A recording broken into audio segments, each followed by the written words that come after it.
No doubt about the standout tie of the FA Cup third round. It's between the two most successful teams in the competition, as 14-time winners Arsenal take on 13-time winners and current holders Manchester United at the Emirates on Sunday. Let's hear now from the Arsenal boss, Mikel Arteta. Hi Mikel. Hi. Hope you're well. First things first, just how important is the FA Cup in terms of the competition for you? Well, a massive part of our history. You know, we won it 14 times.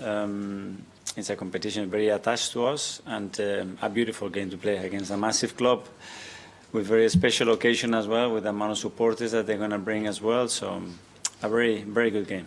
And reflecting back to the time that you won the FA Cup with Arsenal, is that one of your finest days in management so far? Yeah, obviously the memory of winning something, celebrating and sharing it with your people is the ultimate goal. Never forget the process and the people that you are with, but overall great memories about the competition. And facing the Manchester United side who have faced difficulties under Ruben Amorim but got a draw with Liverpool last weekend, what have you made of the job that Amorim has done so far? Well, when you look especially about the big teams, how they perform and the result that they got, very impressive. I know him well. I followed him a lot while he was in Portugal, and there is a big reason why he is where he is at the moment, and he fully deserves to be there. You've spoken quite emotively about some of the issues he's experienced so far. Does it just go to show just how difficult it is to turn a club's fortunes around mid-season? I mean, can you relate to some of the experiences you maybe experienced when you first started here at Arsenal? Well, I think every manager, you know, when he gets appointed is for a reason. The reasons can be different. Sometimes it's just to improve a football team, to get more performance out of certain players. Sometimes it's to transform a football club. That's a totally different dimension of a job. And if I have to relate to mine at that time, it was more towards that than the previous one that I mentioned.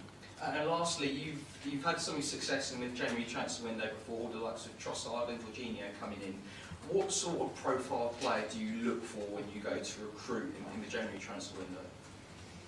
Well, first of all, someone that can impact the team. Bringing bodies, it doesn't help at all. It's just about somebody that can impact immediately performance, and it can bring something that we don't have actually. And that's in this market very, very difficult to achieve.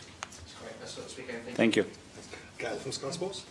You were left a little bit frustrated after the other night by lack of cutting edge given the dominance you've had. Had the same against Fulham. Everton, we heard you talk about how much you controlled and dominated the game.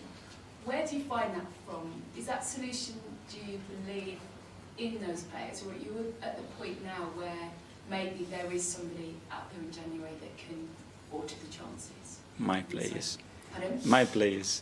Your players? Yeah, 100%. Yeah. And how do you go about getting more out of them? Because it has become a little bit of a familiar story in some of those games. Well, depending, obviously, if you look at an example of a game or two or three, that's a very short sample. You cannot use that. We don't use any short samples because they don't correlate to team performance. When you look a year or two, team performance, scores, the amount of players that they are involved, then there is no discussion that we have to focus on our players. So right now you aren't having discussions with those above you about reinforcing in that area in this transfer window? We always have discussions with the ones above, discussing how we can improve the team, always, whether it is the market is open or closed, because we have to plan for what the necessities are right now and what the necessities are mid and long term. So those discussions are always open. It's not a priority of yours? Sorry? If you could bring someone in, is that area not a priority of yours? Is it a priority of yours? No, the circumstances change because we have certain injuries of some big players. So there's always a possibility, but always if we believe that it's somebody that really is going to make us much better.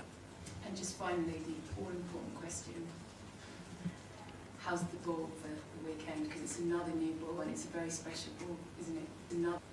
Why is that important? Because it's a different brand, but also it's a special one because Manchester United are the holders, so they've got an extra. And because of the colour, is what it is, you know. It might make a difference for you. Just never know, do you? A good difference. So We adapt. In Champions League is different. If you're relating to the question I got the other day about the ball, and that what I said is every ball is different. Champions League ball is different grip, different fly, different feeling.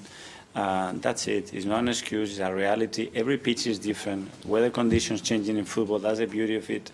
That's it. We adapt to that. Never use it as an excuse. Okay, thank you. Okay, we'll go to Jonathan from the club. Mikel, it's going to be the 4th time that we've worn the all-white kit to support the No More Red campaign. How important is the role of the club in a way raising awareness at such a serious issue? Great, because we have so many people putting so much effort, putting their lives to try to improve. So many people's lives quality, creating safe spaces, safe environments, and when we got an opportunity to raise that in such a big occasion, I think we have to do it. So, well done to the club, well done to everybody that is participating on that, because they put so much into it, and the impact is huge.